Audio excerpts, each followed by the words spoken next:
Hello, I'm Kathleen from Zen Art. Is this your first time to join in? So today we'll be doing snowflakes. Just to be in preparation for the holidays, for the Christmas season. So I'm sure if you like to create your own handmade cards, then this is the perfect time to start. So you can make as many cards as you want, or even just to have holiday themed works. So these are the examples of the snowflakes. Oh, hello Maria, thank you for joining. So these are some snowflakes that I made earlier. So here they are. Maybe you've seen me post about them, but there are different kinds of snowflakes. All right, so I'm just gonna paint and show you the different ways I do them, and you can totally do your own way. You can start with what I've shared. I also shared here in the event the reference photos that I used for the snowflakes that I'll be doing today. All right, so I'm going to use watercolor, so that's going to be easy, and don't worry about making mistakes, about creating straight lines, because I'm not gonna be able to create straight lines too. So the important thing is to enjoy and have fun, and before you know it, you'll be creating your very own original snowflakes, and they're fun. It's fun to create your own designs. Okay, so today I'm gonna flip down the camera so that you can see my desk where I'll be working. Okay, let me just put on my glasses so I can see. All right, so I'll flip down my camera and then flip it around. So don't worry, it's gonna be the right side up. All right, so now you see my desk. So I'm gonna flip it around so it's correct. Okay, there you go. So I already pre-sketched these snowflakes. All right, so here's the sketch for this one, and then this one for this really delicate one, and then for the chunky snowflake. And then I already prepared a different kind, a different style. I figured I want to try something different for this one. So instead of dark blue on white, I prep the paper, and then you'll see the sketch. So I'm going to use metallic paints later to trace over the sketch that I did. All right, so I'm going to show as well how I prep this. Very easy, just two layers of flat wash, and allow them to dry, and then sketched. Hello Bunny, thank you for joining. Okay, so I just showed the different ones that I created. You might have seen them already in the page, but now I'm going to show you the different ways I did them. So when you do, snowflakes are white, but we don't have to be strict about it. So you can do a chunky snowflake where you keep the white of the paper by painting around it, painting around your design, or like these two. So we have a chunky one and we have a really delicate one. Or you can use a dark it doesn't even have to be blue. I just picked blue because it's the nice shade that's gonna look wintry, even if we don't keep the white snowflake. Okay, so I have some prepped already so that you don't have to watch me sketching, but I shared these designs so you can use them. You can print them out, trace over them, or you can use them as your reference, up to you. And then you can, of course, I encourage also create your very own designs, so it can be really fun. So snowflakes are six-sided. Scientifically, they have 6 sides. So 1, 2, 3, 4, 5, 6. But of course, you can go with 4, you can go with 8. It's up to you. We don't have to stick to science. As long as it looks like a snowflake, then it's a snowflake. Okay, so these are just examples. So today I'll be using 2 of our palettes. Okay, so I'm gonna use Sereno because Sereno has the cool colors, and I want to use the Prussian blue especially. So the Prussian blue is this nice blue that you see here. I love it. It's a cool, deep blue that looks great when you thin it down with water, and looks great really dark too. So I like the color of Prussian blue, how it looks like when it's really dark and when it's really washed out.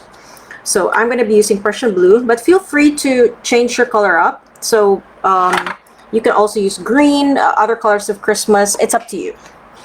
All right, you can even create a rainbow of them. Really have fun with it. Okay, so this is the Sereno, so I'm going to use this one. And here are the swatch of the colors. That's why I'm using it for here, because if I want to go green, I have several shades of green to choose from as well. All right, and then for later, I'm going to use the Prezioso on this one that I already prepared. So you can see you can see the graphite sketch. So it's going to look something like that, but more visible with the metallic watercolors that we have also. So this is the Prezioso palette, aptly named Precious, for the precious metals and precious stones. All right, so these are the 2 palettes I'll be using, and I'll be going back and forth between my brushes. So you know how when you paint, you just have several brushes ready because you don't really know when you're going to switch around.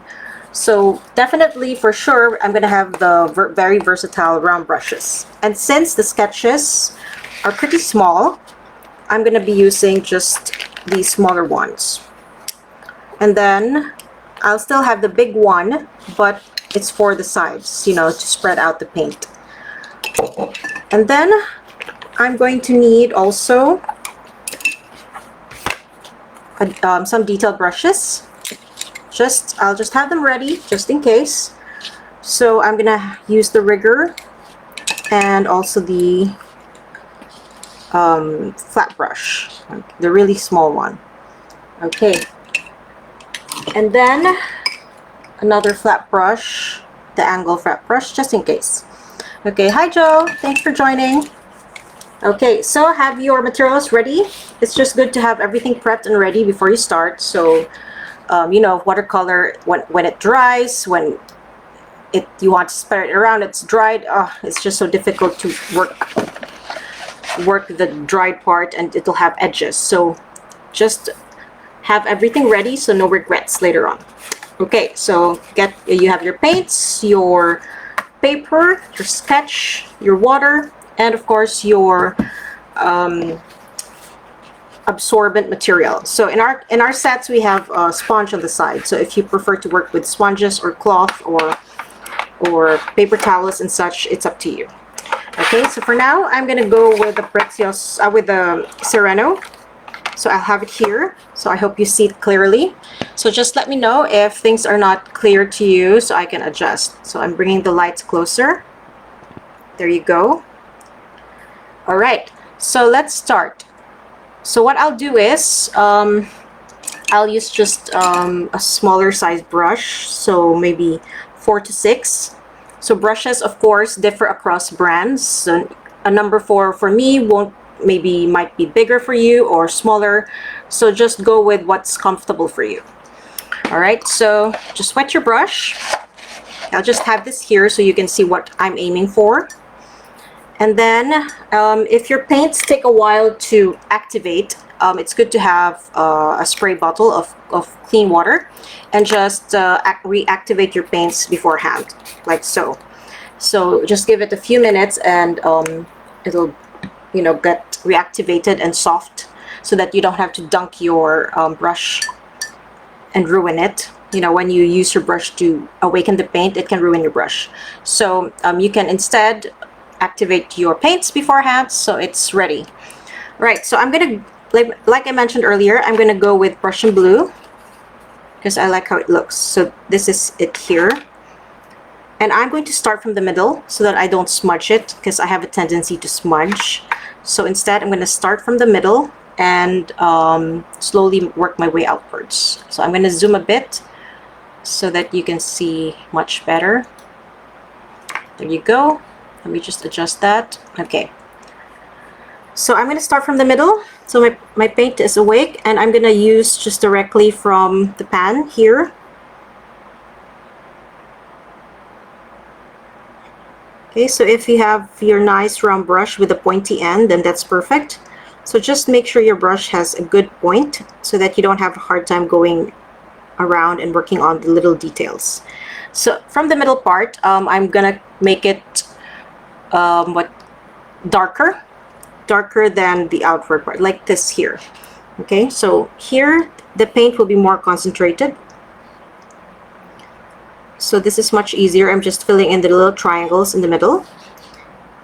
And since the paper is pretty small, it's very easy to twist it around. So I just twist it around and work on it instead of twisting my way around.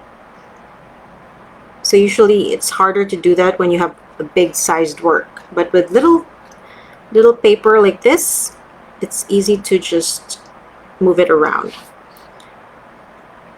So I'm not aiming for a flat overall color. In fact, I like it if some parts are darker. It gives your snowflake more depth later on.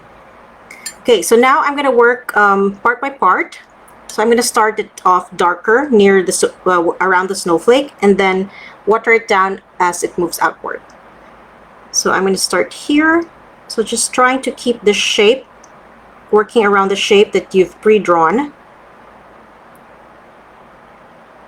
Like so. So just keep the general shape of the snowflake, and then what I do is I add water and then just spread it. In my case, I like to leave little whites here and there. I don't cover everything because I want it to look like winterish, where some whites are showing through, maybe like snow. So I'm going to work part by part all around, starting with a deep blue around the snowflake, and then just adding water to the edges and then pulling the color along with the water. So you're thinning it down as you're moving further away from your snowflake shape.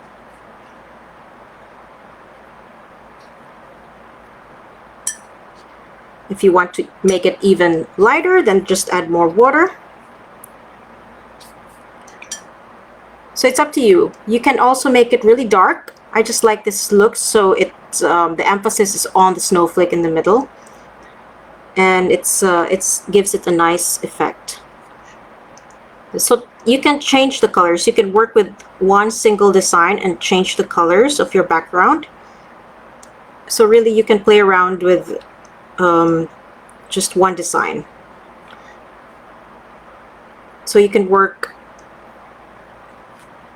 with like this, with the snowflake as white, or you can keep the whiteness of your paper and make the snowflake a different color. So you can really have fun with it. So here I'm going to add a deeper paint again on the edge. So they don't have to be the same shade all around. You can vary it as well.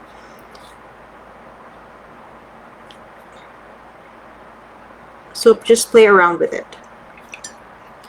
Again, you don't have to follow my style where I have whites showing through here and there. That's just me. So if you want to keep everything one flat wash, then that's fine too.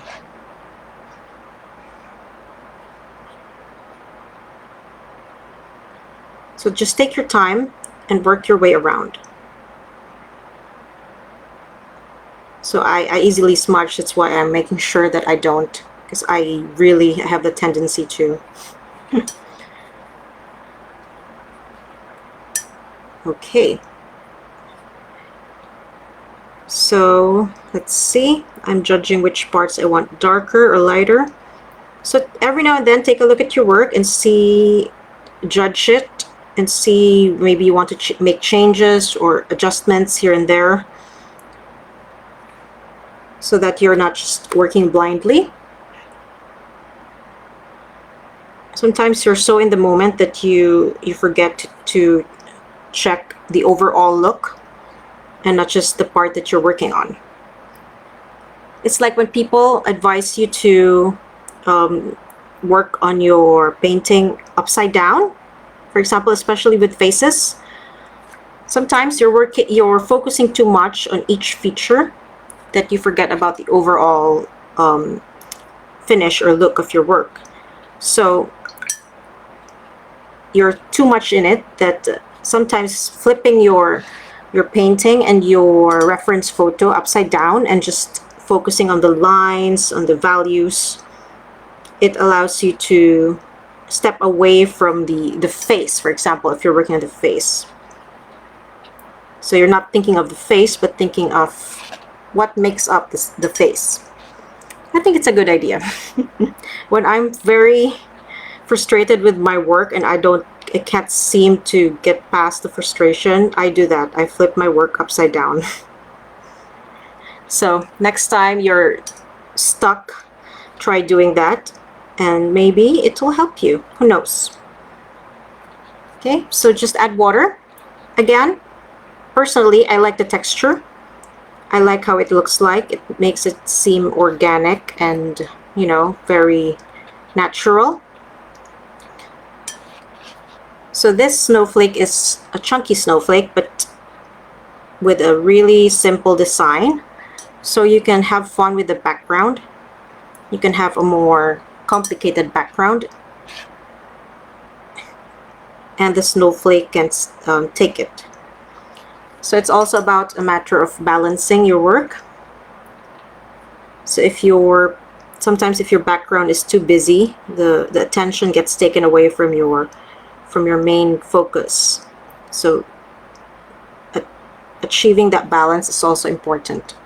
Or sometimes if your background is too empty, your work seems like it's floating too much. Okay, so here, this paper is not very thick. It's not too thin either. But since this is just for cards, this is just a 200 GSM paper. So you'll see that it's starting to curve a little bit. But since I'm not going to be wetting it too much, I didn't stretch it. Okay, so here is my finished chunky snowflake. So I like that I kept some white showing through around the blues because it gives it that extra effect that it's like falling, and then there's the background that's you know, just not very clear behind it. So I like that effect. So up to you what effect you're looking for. Okay, so this is a chunky snowflake. So you can also create snowflakes by folding your paper and cutting it, and then you can trace around that too. Or you can create your watercolor background and then cut up a snowflake and then glue it. Again, you can totally have fun with this. Okay, so I'll put this on the side, one down. Okay, so let's go to the next one. Okay, so this one is where you'll be instead painting the snowflake blue and keeping the background kind of white. Okay, so again, I'm just gonna prepare a mixture already here on the side of what kind of blue I'm looking for. Okay, so again, you can swatch out your colors just to see if that's the depth that you want, the darkness of the color. So you can prep it beforehand. Okay, so now here, I'm just gonna go work with the lines in the middle, but I'll start at the center. At the center, I'm gonna put a really dark dot, a really concentrated dot of color. Okay, so here I'm going with indigo, and then I'm going to work outwards by line, and also the details on the line. Okay, so let's start from here and just work our way here outwards. So take your time. Again, the line doesn't have to be perfect, doesn't have to be perfectly straight. It will all come together later.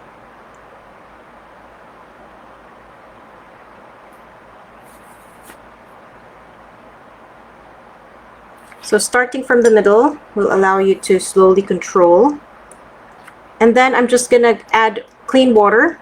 I just wet my brush and then just go over the edges just to make it diffuse a little, so it'll have softer edges. So instead of having like a dark lines, I'm softening it by going over the edges with clean water on my brush.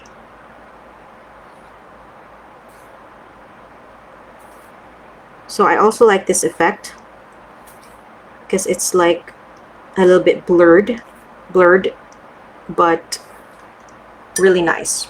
Okay, so once I'm done with that, then I'm going to go to the next one, and I'm gonna go work around. So again, I'll just start with here from the middle where I placed the dot earlier.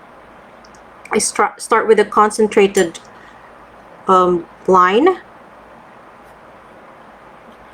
So go darker first because you're gonna thin it down later when you go over it with a clean brush, with a damp clean brush.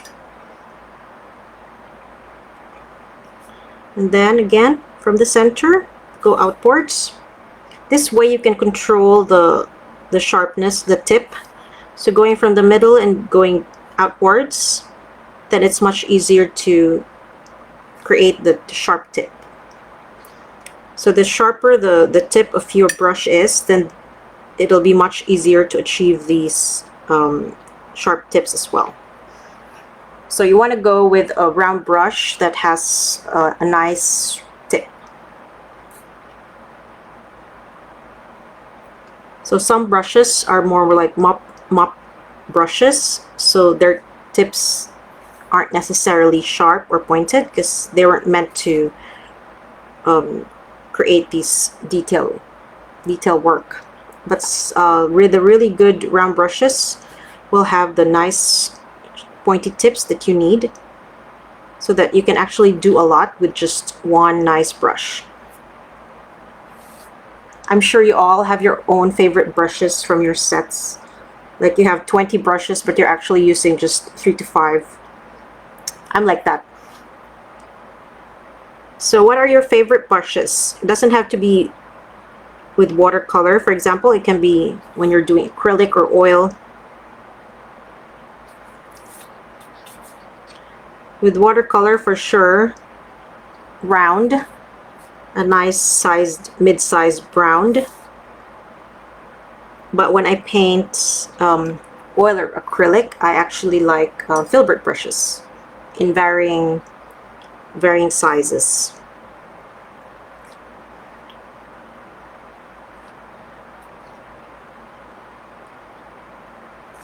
Okay, so as you can see, starting with a really concentrated line, concentrated color, and then going over it with your wet brush, clean wet brush, you get this diffused and soft edges. So if that's something that you're looking for, then this is how you can go about it. This is how I go about it. So sometimes when you feel like your edges are too hard, then you can totally go over it with a clean brush that's wet with clean water, and you can soften your lines. Because sometimes I do that, like, oh, I think it's too much, it's too hard. So to soften it, since watercolor can still be lifted off even when it's dry, then you can do that. So that's the nice thing about watercolor and gouache, is that it can be lifted off if you decide to make it darker, lighter, or even if you just want to create that design of lifting off. So again, with a wet brush, clean wet brush, so you wash off the pigment from your brush and then just have it clean and wet and just go over it. So you're lightly diffusing the edges as well as a little bit of color lifting. But then what's left is there's some stain on the paper. So I like that. I like that effect. Hi Dot. Oh wow, you're still able to catch up. That's great. Wonderful. Well, this is a long one, so I'm glad you're able to catch up. So we're doing snowflakes, as you can see. So we've finished just one, so there's still 2.5 that you've caught up with. Okay, so the first one is, I'm just going back a bit for you. I started with a darker shade of Prussian from the center, and then outwards I applied darker and then add water slowly while spreading it outwards, so it has this diffused effect. But then in my case, I like to leave little whites here and there because I like the texture that it adds to the whole effect. So up to you. You can create one whole like that. It's your work. So this is just me starting you off. Now I'm using indigo, so it's like a blue-gray. Two of my favorite colors from this palette, Prussian blue and indigo. Really nice. I like to use indigo especially for backgrounds because it has that it has a little bit of blue, but it's not too overwhelming, so it makes the perfect background, especially when you're painting when your subject is warm colored. So to balance out the warmth of the colors, I like to use cooler backgrounds, and indigo is just wonderful. So paint's great too, but if you want a little bit of color in your background, then indigo is just great for it. So that's why these are the two most used colors, as you can see in this palette. I'm sure we all have our favorites from our watercolor palettes. People have their own favorite yellows, favorite reds, depending actually on what you like to paint. Okay, and now we're down to the last one. So again, just to repeat, start with a dark line from the center and move outward. This is too dark, so I'm gonna remove a bit of pigment and then spread it here. So working from the middle, working from the center, moving outward, so I can control the tip of the line. And then rinsing my brush, removing the pigment, and then just using your clean brush with water, just going over the sides, just to soften the edges, to give it that nice, soft, blurred effect. Just think of it as seeing the snowflake through heavy snow. So you see it, but it's not so very clear. So it's like that kind of effect that I'm going for. Okay, and now, since I have it all down, I'm going to start tracing around the center where you see the pattern. Just soft.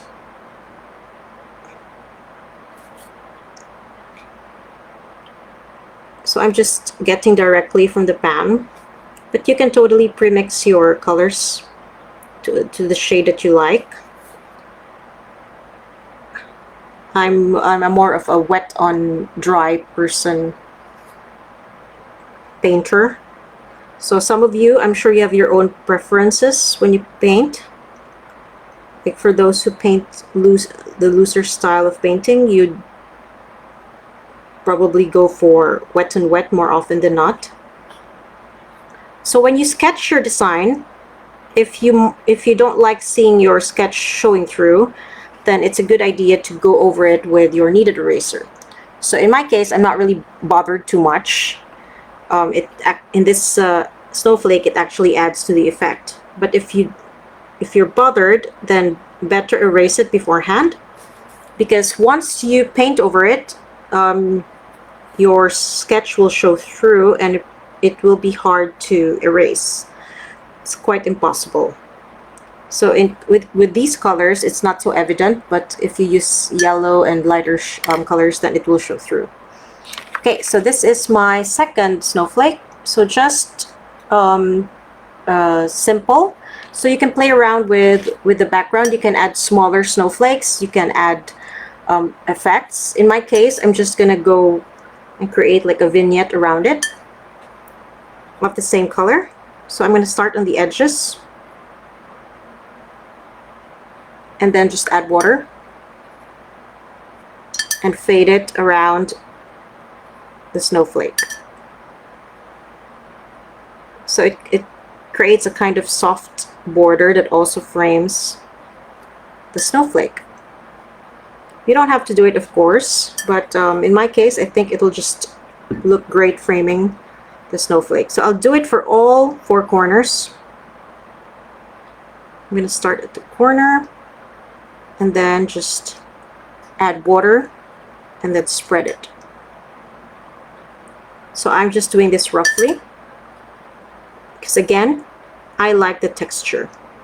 I'm the kind that likes to paint on the rough side of the paper. If I have a choice, I paint on the rougher side. I like the texture. So again, it is all a matter of preference. If you want a softer look, then I'm sure you're not going to like rough paper. So you should go with the smoother paper, which is probably hot pressed, because cold pressed paper will definitely have more texture. So if you want a little bit of texture, then cold press. If you want really rougher texture, then you want rough paper. So you have so many choices. Cold press, hot pressed paper can be very intimidating at first, but again, it's still all a matter of preference. So it's really good to try out different kinds of paper.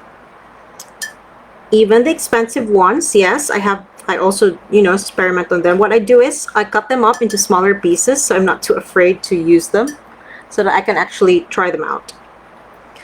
Okay, so earlier, remember, it was just a snowflake in the middle.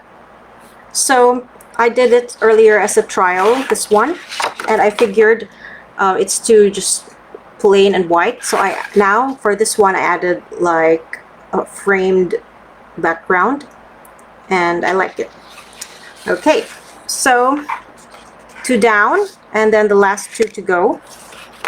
I hope you're still alive and not bored. Okay, so for this one, I'm gonna do the same as the chunky, but this is a more delicate. It's like lace. It's like a lace snowflake. So I'm gonna switch to a smaller brush just so I can control it better. Okay, so let me just choose a smaller brush. Okay, so I'll go with a number 2 round. So again, the smaller details, if you have a round brush, then it's good to switch brushes so that you can have more control. Okay, so I'm going to go back to my Prussian blue. So again, I'm very boring. I'm just using 2 colors. You go ahead and play around with yours, okay? You don't have to stick around with the same colors that I used. So just like the chunky one, I'm going to start in the middle. So I'm actually going to paint around the sketch. And then I can just erase the lines later on because I won't be painting over them. So earlier, you see me, it was too dark, so I just lifted off the color. So color lifting is very easy easiest when the paint is still wet. You can still lift it off when it's dry, but it's going to be much harder. So I'm just starting from the middle. So it's much easier because I switched to a more smaller brush, a detail brush to be exact. So it has shorter bristles and a very pointy tip. So for details, for fine details, you want a brush that has snap to it, that goes back to its original shape, because then you can have more control over it. So I painted that first, and then I'm gonna leave a white space around and paint around it. So let's start from here. So it doesn't have to be perfect. Just try to leave space around your shape so that it creates this really fine, thin lines. It's like a filigree.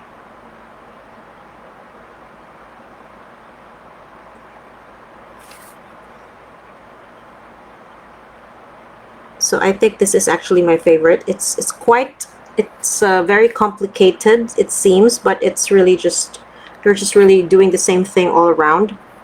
It's just more delicate, so it's gonna take more time and patience, but I think the final look is well worth it. So again, you can also create your own designs. Just start with a circle and create 6 sides if you want to be scientifically correct.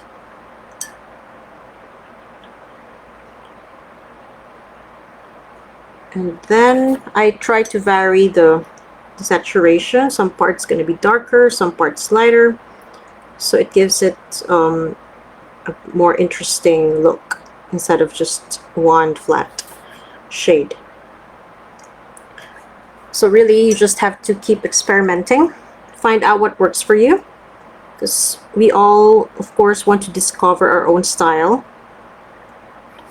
And then it doesn't stay stagnant, really. Our style, or, you know, what we like changes through time. So just really the important thing is to enjoy what you're doing. Because if you don't enjoy, then you're bound to, you know, abandon it. So if some parts get to be covered, that's fine. Don't overthink it. Just do it better next time. Okay, so the middle part is done, and I like the look of it. So far, which one is your favorite? Okay, so now I'm going to work on the outside part.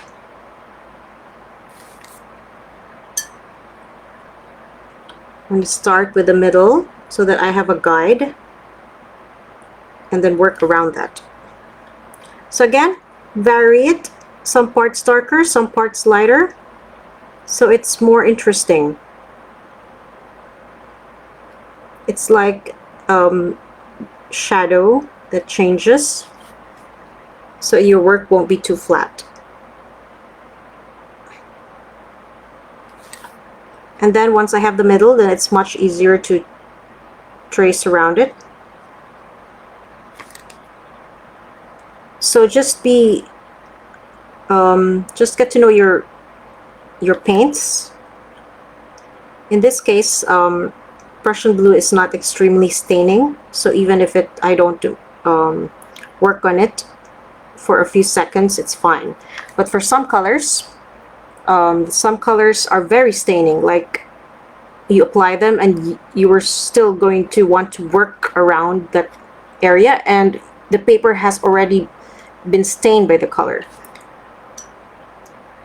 Oh, thank you. I'm glad you're learning. So that's why you should swatch your colors, all of them, so that you can learn how each one works on paper. Are they staining? Are they granulating? Are they transparent, semi-transparent? So that when you create your mixtures in your painting, you know how they work, and you won't get some nasty surprises. I have some of those where I just bought new paints and I didn't swatch them out. I used them and then they just did not go well for my planned work. So swatch them out so you don't get unpleasantly surprised. Well, you might get pleasantly surprised, which I hope what will happen, and not the bad kind.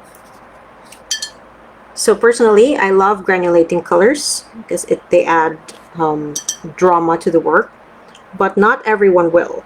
So finding out how they work, how your paints work, is really very important. And also how they mix with your other paints.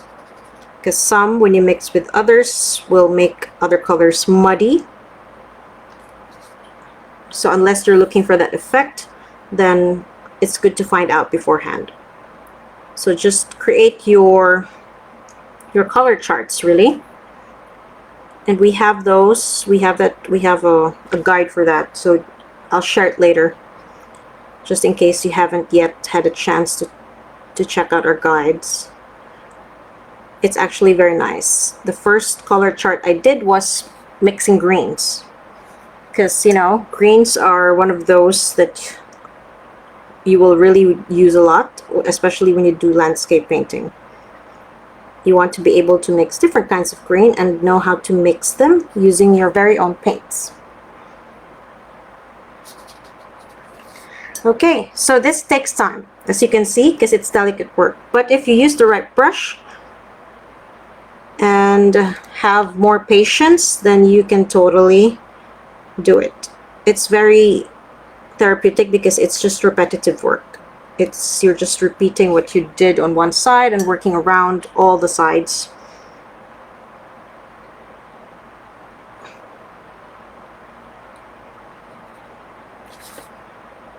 Okay. So the same way that I did with the chunky, I'm just really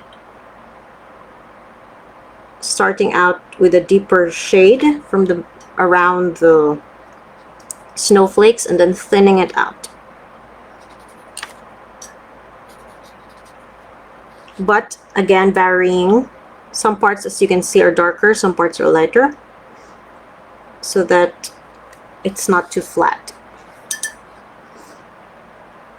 Okay, now I'm down to the last 4. Oh, so I've just done 2 really. So let's do a quicker work. Let's do this quickly. Okay, so when you're more used to your control, then you can do things quicker. I can say that I used to paint faster. Now I'm more relaxed.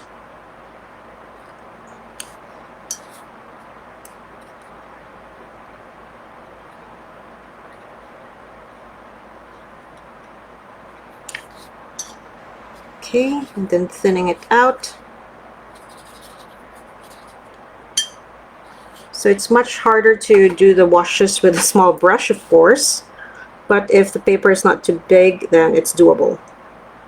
But otherwise, if it's a bigger area, then you'd also again want to switch brushes with a bigger round brush or a flat brush.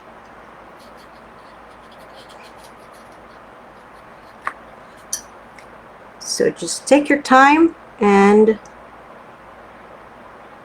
enjoy it. Really, that's my main thing. I always repeat it because what's the point if you're not enjoying what you're doing?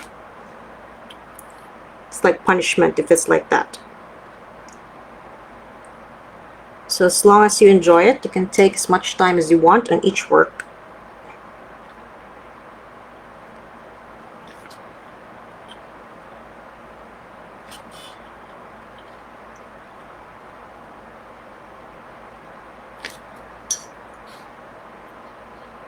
Okay, and some parts, if some parts are too light, then consider adding more shadow so that it creates contrast. Okay, contrast is really what gives the work its drama.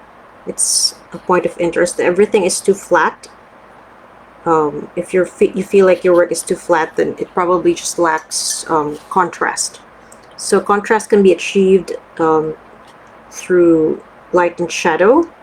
So you just need more light and shadow contrast, or it can be your use of colors.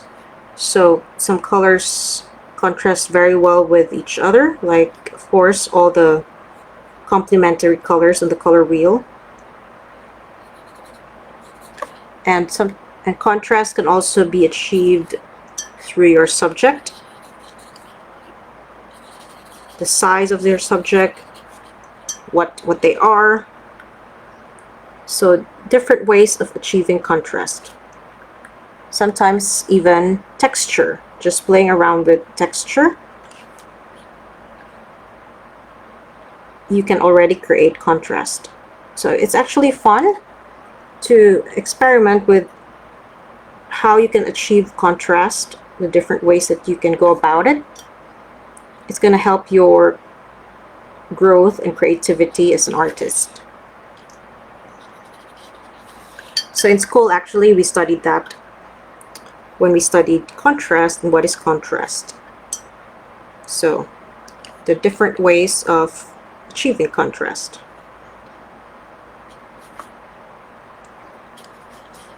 Okay, and now I'm almost down to the last one. So I went about it quicker. So now it's not too perfect, but I don't mind. It's not bad. Still looks pretty interesting.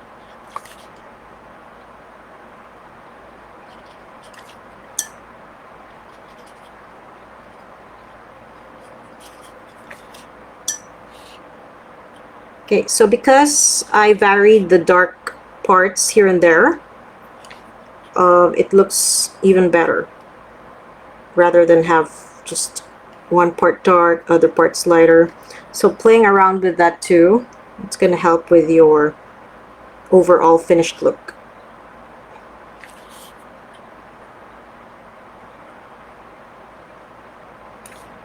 So painting one subject repeatedly actually also helps you improve. It's like how the masters sometimes do several versions of one painting. So each one is slightly different or very different from the first. It's very interesting. And when they also x-rayed the work and they see the other versions under it, I really find that very interesting. I love watching documentaries about that. Okay, so here is the really, really fine snowflake. This is my favorite. I like it. So you can actually you don't actually have to have this as a card. You can cut around this and you can hang it, and it can be a decor. So you can create your own dangling snowflake decor as well. They don't have to be cards. All right, so I'm now down to the last one. So here, if I shine the light at an angle, you can see the design. So this is a more sharp snowflake. So the first one is a chunky one. Then this one is a soft and sharp mix. This one is the very fine lace one. And this one is the sharp-edged one. But here, I prepped this earlier. I'll just quickly show because I wanted to keep the paper flat. So I just I put the paper on this board. I have several boards like this because you want your surface where you're going to stretch your paper to be slightly absorbent so that the water doesn't pool under. So when you stretch your paper, if you really want it to stay as flat as you can and really tight, normally you would wet both sides and then put it here and then use gum tape. But if it's not big and if it's just like you know, you're not gonna do washes and washes over, then you can just use masking tape and then just tape it on 4 sides, and then it's gonna buckle still when it's wet, but when it dries, it's gonna help the tape is gonna help stretch it flat again. So that's the idea behind stretching, so that when it dries, it's gonna get stretched back to a flat paper again. Okay, so earlier that's what I did with this. That's why you have that nice white edge. So I peel the tape after when everything has dried. Okay, so let's go back to this now without the board. Okay, so now I'm gonna go and move to my Prezioso. So I'm gonna pick a shiny color. Okay, so I'm gonna go with let's see, gold. Okay, I'm gonna go with gold. Okay, so it's a nice mid gold right here. So I'm gonna wet it. I'm gonna dip my brush repeatedly and just get this going. So thankfully it activates really quickly. So now it's nice and wet, and then I'm just gonna add more water so that there's a lot and I can just keep going back and forth. Okay, so once you're ready, again, like how I started with all the others, I work from the middle and then go outwards. So I'm going to start with a star shape in the middle. So you can go with one layer, and then if you find that you want it darker, then just go over it again later. Okay, so that's the thing with watercolor. Patience is key. So if you feel like you want it darker, you can still go back again later. So here, I'm not trying to go with very fine, thin lines, just enough that you see the gold. And I'll probably go over this again later because I want it to be really darker, a deeper gold, so it contrasts with this really dark background. So this dark background is indigo. It's 2 layers of indigo. So I started with one flat layer, let it dry, or blow dry it to make it faster, and then apply another layer, and then you get this nice deep color. So like I mentioned, indigo is a nice like gray blue, and it makes for a really great background. So this is just a flat wash. So for a flat wash, you just use a flat brush, nice size flat brush, and just go over your paper. So to make sure that it goes flat really well, you wet your paper before you apply your wash so that the color spreads evenly. And there you go, you have the middle star shape. And now I'm going to go and work on the outer parts. Okay.